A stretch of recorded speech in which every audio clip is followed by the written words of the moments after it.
Sir బ్రిటిష్‌కి చెందిన ఒక fighter జెట్టు కేరళలో దాదాపు 6 రోజుల నుంచి కూడా అక్కడ ఒక సివిల్ ఎయిర్‌పోర్ట్‌లో ఉండడం జరిగింది సార్. ఇది ఇప్పుడు దేశవ్యాప్తంగా సంచలనం సృష్టించింది.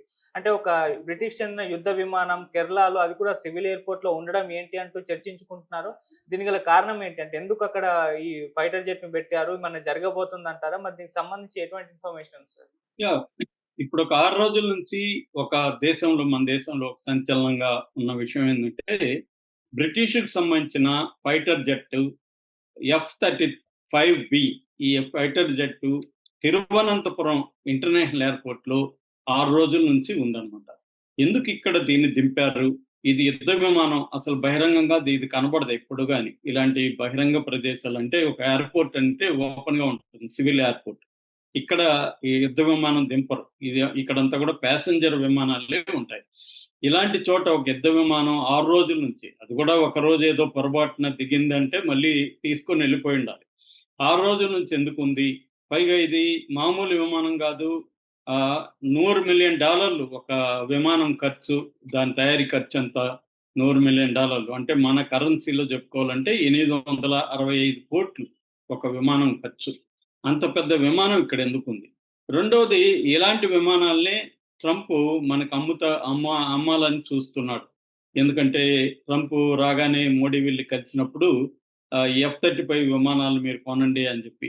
అందువల్ల అందువల్ల కూడా ఇప్పుడు దీని మీద చర్చ జరుగుతుంది. అంటే అసలు ఈ విమానం ఇక్కడ ఎందుకుంది? ఇట్లాంటి విమానాలని మనం ఇండియా ఇంత ఖర్చు పెట్టి కొనాల్సిన అవసరం ఉందా? అనేది కూడా ఇప్పుడు చర్చ జరుగుతుంది. ఎందుకంటే ఈ ప్రోగ్రామ్ దీన్ని ఎఫ్-35 ప్రోగ్రామ్ అంటారు. ఈ ప్రోగ్రామ్ మొత్తానికి $1.7 ట్రిలియన్ ఖర్చు పెడుతున్నారన్నమాట ప్రోగ్రామ్ ఇది. అంత కాస్ట్‌లీ అన్నమాట. ఇంత కాస్ట్‌లీ విమానాలు మనం కొనాలా? దీనివల్ల ఉపయోగం ఏంటి? అనేది చర్చ జరుగుతున్న టైంలో ఈ బ్రిటిష్ ఎఫ్-35బి అనేది తిరువనంతపురం ఎయిర్‌పోర్ట్‌లో ఎందుకు 6 రోజుల నుంచి ఉంది? అనేది ఇప్పుడు దేశవ్యాప్త మీడియా అటెన్షను, ప్రజల అటెన్షను ఉంది. దీనికి సంబంధించి ఇప్పటివరకు మనకు ఏం సమాచారం ఉందనేది నేను చెప్తాను. ఇది ఇందాక చెప్పినట్టు ఎఫ్-35బి రాయల్ నేవీకి సంబంధించిందనమాట. అంటే బ్రిటిష్ రాయల్ నేవీ అంటారు వాళ్ళని. ప్రతిదాన్ని వాళ్ళు royal army, royal air force, royal navy అంటారు. సో, ఈ నేవీకి సంబంధించింది. ఆల్రెడీ ఏందంటే మనకి ఇది ఇండో పసిఫిక్ రీజియన్‌లో వీళ్ళ న వార్‌షిప్‌లు ఉంటాయన్నమాట. బ్రిటన్‌కి సంబంధించి HMS prince of Wales carrier strike group అని CSG-25 అంటారు దాన్ని. ఆ గ్రూప్‌లో ఈ షిప్పులు మీద ఈ ఎఫ్-35 అని ల్యాండ్ చేస్తా ఉంటారన్నమాట. వార్‌షిప్‌లు క్యారియర్స్ అవి. ఈ ఎయిర్‌క్రాఫ్ట్ క్యారియర్స్ ఉంటాయి షిప్పులు. అయితే ఇప్పుడు ఏం జరుగుతుందంటే గత కొంతకాలంగా ఇండియాకి, బ్రిటన్‌కి మధ్య ఒక మిలిటరీ కోఆపరేషన్ అగ్రీమెంట్ జరిగింది. మనం పరస్పరం ఇచ్చిపుచ్చుకునే ఒక అగ్రీమెంట్ జరిగింది. ఈ అగ్రీమెంట్‌లో భాగంగా కేరళ తీర ప్రాంతం నుంచి 100 నాటికల్ మైల్ సముద్రంలో డిస్టెన్స్‌ని నాటికల్ మైల్‌గా మనం కొలుస్తాము. 100 నాటికల్ మైల్స్ దూరంలో అరేబియన్ సీలో జాయింట్ ఎక్సర్‌సైజెస్ చేస్తున్నాం అన్నమాట. ఇండియా అండ్ బ్రిటన్ కలిపి జాయింట్ ఎక్సర్‌సైజెస్ చేస్తున్నాం. ఇందులో భాగంగా మన ఎయిర్ డిఫెన్స్‌కి సంబంధించిన కొన్ని ఫ్లైట్లు, అట్లాగే బ్రిటిష్ ఎయిర్ డిఫెన్స్‌కి సంబంధించిన కొన్ని చేస్తున్నాం.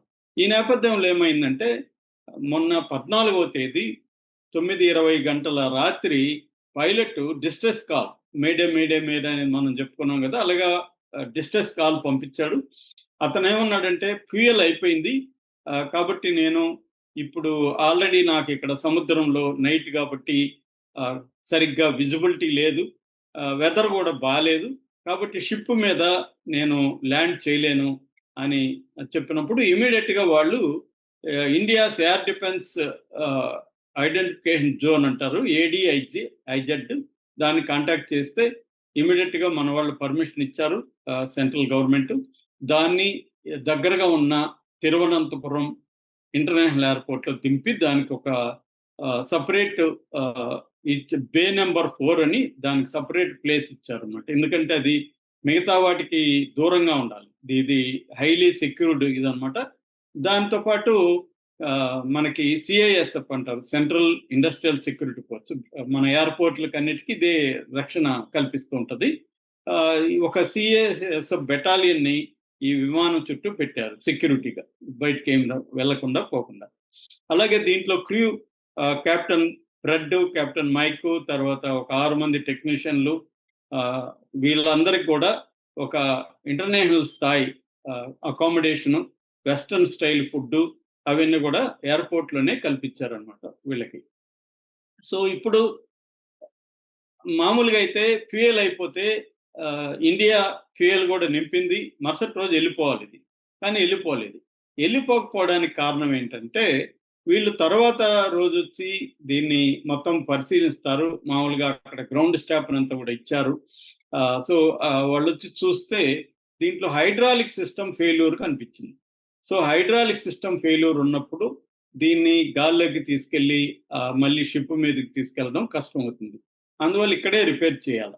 దాంతో ఏమైందంటే వీళ్ళ రాయల్ నేవీ మెర్లిక్ హెలికాప్టర్, ఒకటి మిలిటరీ డిఫెన్స్ హెలికాప్టర్ వచ్చింది. ఇక్కడున్న పైలట్ ని రిలీవ్ చేసి, ఈయన అలసిపోయాడు కాబట్టి ఈ పైలట్ ని రిలీవ్ చేసి కొత్త పైలట్ ని తీసుకొచ్చారు.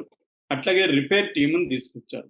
కానీ రిపేర్ టీము ఇప్పటి వరకు రిపేర్ చేయలేకపోతుంది. ఎందుకంటే హైడ్రాలిక్ సిస్టమ్ ఫెయిల్ అవ్వడం అనేది చాలా ఇబ్బందిగా ఉంది. ముఖ్యంగా control surface, ground handling, landing gear failure, lift systems ఇవన్నీ కూడా ఫెయిల్ అవుతాయి హైడ్రాలిక్ సిస్టమ్ ఫెయిల్ అయితే అన్నమాట. ఇవన్నీ చేయాల్సి ఉంది. ఎందుకంటే ఈ విమానం స్పెషల్ ఏంటంటే స్టెల్త్ విమానం అంటారు దీన్ని. స్టెల్త్ అంటే దీన్ని రాడార్ డిఫెన్స్ సిస్టమ్స్ పసిగట్టలేవు అనమాట. రాడార్ పసిగట్టలేదు. తర్వాత వీటికి సెన్సార్ ఫ్యూజన్ టెక్నాలజీ అని ఉంటుంది. అంటే సెన్సార్స్ ని చూసుకొని ఫ్యూజన్ టెక్నాలజీ ఉంటుంది. అలాగే ఎలక్ట్రానిక్ వార్ఫేర్ లో ఎక్కువగా వాడతారు. ఇప్పుడు ఏంటంటే ఈ విమానంలో అసలు భద్రత పరిస్థితి ఏంటి? ఇది పదే పదే రిపేర్లు వస్తుంది. దీని ఒకసారి రిపేర్ వస్తే దాన్ని ఇంకా తీసుకెళ్ళలేరు.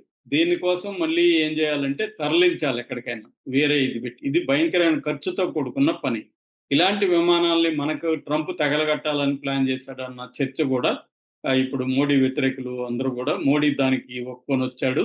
ఇది పనికిమాలిన విమానం, చూడండి ఇప్పుడు బ్రిటిష్ విమానం 6 రోజులుగా పడి ఉంటే దిక్కు లేదు అని చెప్తున్నారు. అందుకని ఇప్పుడు ఇండియన్ గవర్నమెంట్ ఒక ఆఫర్ ఇచ్చింది వీళ్ళకి. అదేంటంటే కొచ్చిలో మా హ్యాంగర్ ఉంది, ఆ హ్యాంగర్ లో పెడదాం తీసుకెళ్లి దీన్ని అని చెప్పారు. హ్యాంగర్ అంటే ఇటువంటి యుద్ధ విమానాలకు కానీ ఒక ప్రైవేట్ గా రిపేర్ షాప్ లాంటిది అనుకోవచ్చు, వర్క్ షాప్ లాంటిది అని అనుకోవచ్చు. అంటే క్లోజ్డ్ గా ఉంటుంది, సెక్యూరిటీ ఉంటుంది, ఇబ్బందులు ఉండవు అనమాట. ఇక్కడ ఇదేంటంటే ఓపెన్ ఎయిర్పోర్ట్ కదా, ఇది ఇంటర్నేషనల్ ఎయిర్పోర్ట్ లో సెక్యూరిటీ ఇష్యూస్. అది దీనికి బ్రిటన్ ఒప్పుకోవట్లేదు మనం హ్యాంగర్కి తరలిస్తా ఉంటాయి. ఎందుకంటే వాళ్ళకి భయం ఏంటంటే దీని టెక్నాలజీ, ఇది ఎలా పనిచేస్తుంది, ఇవన్నీ ఇండియన్స్ కి తెలియడం వాళ్ళకి ఇష్టం లేదు. వాళ్ళు ఇవన్నీ చెప్పదలుచుకోలేదు ఇండియాకి. ఎందుకంటే అటువంటి ఒప్పందం ఏది ఇండియాకి బ్రిటన్ మధ్య లేదు కాబట్టి F-35 విమానాలను కొంటేనే ఆ టెక్నాలజీ కూడా వాళ్ళు మనకు అందిస్తారు, టెక్నీషియన్లు కూడా పంపిస్తారు తప్ప మనం కొనట్లేదు ఇవి బ్రిటన్ దగ్గర. మనం అమెరికా దగ్గర కొంటామని ఒప్పందం చేసుకున్నాడు మోడీ. కాబట్టి ఈ టెక్నాలజీ వీళ్ళకి ఎక్కడ తెలిసిపోతుందని వీళ్ళు అలో చేయడానికి ఒప్పుకోవట్లేదు. దానివల్ల ఇది లేట్ అవుతా ఉంది. ఇప్పుడు బ్రిటన్ నుంచి వచ్చి ఇక్కడ రిపేర్లు అనేది చేస్తున్నారు. ఇది ఇంకా లేట్ అయ్యే అవకాశాలు కనిపిస్తుంది. ఈ సందర్భంగా ఇంకోటి కూడా చెప్పుకోవాల్సింది ఏంటంటే ఇజ్రాయెల్ ఇరాన్ మీద కూడా ఈ F-35 విమానాలతో బాంబింగ్ అనేది గత కొంతకాలంగా 13 నుంచి చేస్తుంది అనమాట. సో అందువల్ల కూడా ఇది చర్చకు వచ్చింది. సో ఇప్పుడు ఈ కేరళలో ఇది ఎంతకాలం ఉంటుంది, వీళ్ళు చెప్తున్నదంతా నిజమేనా, ప్రజలు నమ్మట్లేదు. ఎందుకంటే ఇంకేదైనా కారణం ఉందేమో, మనకు అబద్ధాలు చెప్తున్నారు మీడియాకి అనేది కూడా మీడియా అనుకుంటుంది. దీని వెనక వేరే కారణాలు ఏమైనా ఉన్నాయా అనేది కూడా తెలియాల్సి ఉంది. ఎందుకంటే రేపు అమెరికా యుద్ధంలోకి దిగితే బ్రిటన్ కూడా అమెరికా తరఫున ఇరాన్ మీద అటాక్ చేసే అవకాశం ఉంది అనేది కూడా అంటున్నారు. ఆ నేపథ్యంలో ఈ బ్రిటన్ అనేక చోట్ల తన విమానాల్ని, తన వార్షిప్ని పెట్టుతుంది అన్న ఒక ఇది కూడా వస్తుంది అనమాట. నిజాలైతే మనకి వీళ్ళు చెప్పేది తప్ప ఇండిపెండెంట్ గా దీని మీద ఎంక్వైరీ చేసి చెప్పే పరిస్థితి అయితే లేదు. Thank you so much.